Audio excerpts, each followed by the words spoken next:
welcome to another edition of Coaches with Coffee. My name is Kevin Edelson. I'm pleased to be joined by women's ice hockey head coach Brian Durocher. And Coach, thanks so much for joining me today. And it's the start of summer, and obviously it's a new normal. What's that been like for you so far? Well, first of all, thank you for the invitation and a chance to chat with the fans and friends of Boston University. All is well here. I, like everybody else, has been learning on the fly, I guess would be a hockey term, and trying to figure out, what the next steps are. Up to this point, we're leaving that to the administration, the President Browns and the Drew Marikellas and the people a couple notches smarter than myself. But, our big task, besides staying in touch with the department and as a staff and trying to educate ourselves, is really to stay in contact with the team. And I like to think that through the great work of my staff, the two assistants and director of ops, Abby Ostrom, we've tried to come up with different topics at least once a week, some smaller activities, maybe with the captains, kind of looking after those and organizing those so that, again, the kids get to stay connected. We've been able to get the freshmen involved, which is nice, so they get a kind of an introductory Zoom opportunity to not only see faces but to talk to people and communicate with them. But again, it is very challenging and very trying to make sure you're putting the right building blocks in place for any type of team, and hoping that we're back on campus in September and playing some hockey soon after. Yeah, so usually the freshmen are on campus for either summer one or summer two, and this year obviously everything's done virtually, but does that have an advantage in the fact that the newcomers can talk to the entire team through these Zoom meetings, where otherwise they might meet a couple people here and there depending on who is at what summer session? Now you can have everybody in one virtual room, so to speak. Yeah, I think the virtual definitely allows them a chance to meet and communicate with the upperclassmen. As you mentioned, summer one is usually returning student athletes, and then summer two is when the freshmen will come in and take a class. The international kids will take a pair of classes. But without a doubt, they're getting a chance to see them all, meet them all, and talk with them. And our charge is, again, just to make sure we've add some content, and that content goes as far as communicating with academic support people, the athletic trainers, strength and conditioning people to make sure they're, being safe and doing things properly. Teaching can't go on, but definitely safety concerns and letting them know what might be on their agenda come September. The type of tests we do is always important and always very educational. You alluded to the captains this year. You've got Nara Ilya and Jesse Confer wearing the C's on the sweaters, and Kaylee Donnelly and Christina Schuler will be the assistant captains. Just talk a little bit about that leadership group and how excited you are for them to take over in those roles in the upcoming season. Right. Well, you mentioned four different young ladies. They're obviously people who bring a great deal to the table, mostly leadership. And it's leadership that I think we'll want to see continue to develop. I mentioned before educating the team. Well, we're trying to do the same thing with those four young ladies, but we're also trying to make sure that they're thinking and being independent themselves. When you have Sammy Davis, who was in her third year as a captain, and Tasha Tarnowski, who was a repeat captain in their second year. They had great knowledge, great experience, and they also had a great drive to keep getting better. But this group will have to learn on the fly. They've been able to observe two great captains, but a lot of what you do as a captain isn't always pre-planned. It's what type of impression you set, what type of instinctive decisions do you make, what do you say, and at the right time.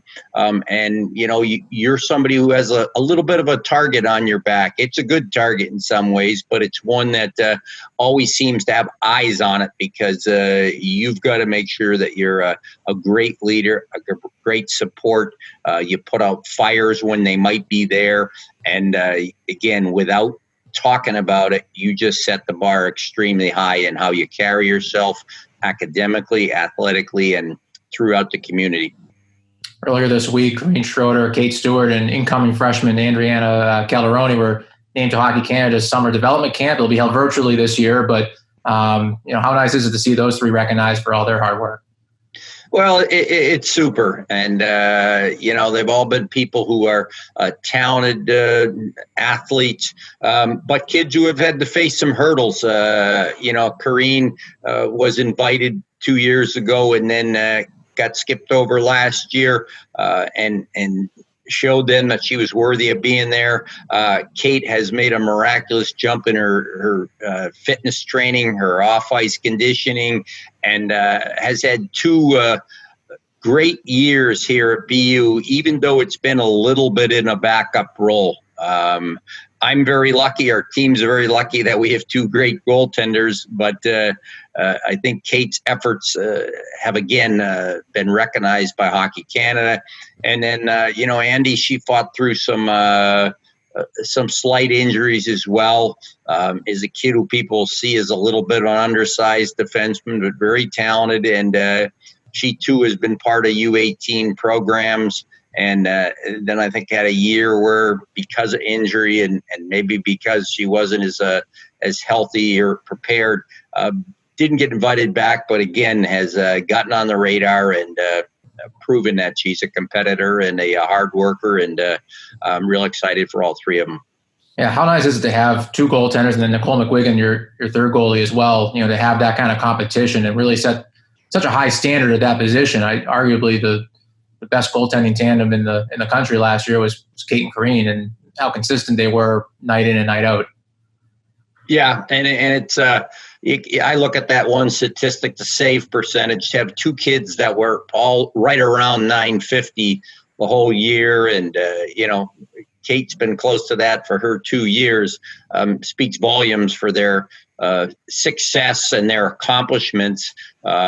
I think with somebody like Nicole, she's a person that A, keeps pushing those people, B, keeps being a great teammate in the locker room, and C, is somebody who still believes that, I'm going to help this team, whether it's off the ice, on the ice, or, maybe even in game situations that come down the road. So being ready and being able to push people as a great teammate goes a long ways in everybody's eyes.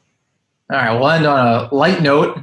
This is Coffee with Coaches, and one of the pregame traditions I know you have and some of your staff members have is that pregame coffee. And I want to get your thoughts on where that started. I know it's very much a hockey thing, but I know in particular that you and a couple of coaches take part in that. So I wanted to get maybe a little bit of background on where that started, how that came about, that sort of thing. Sure. Well, I'd probably have a hard time giving you maybe an exact date, but what I can remember is that I really never drank coffee until I was in my late 30s.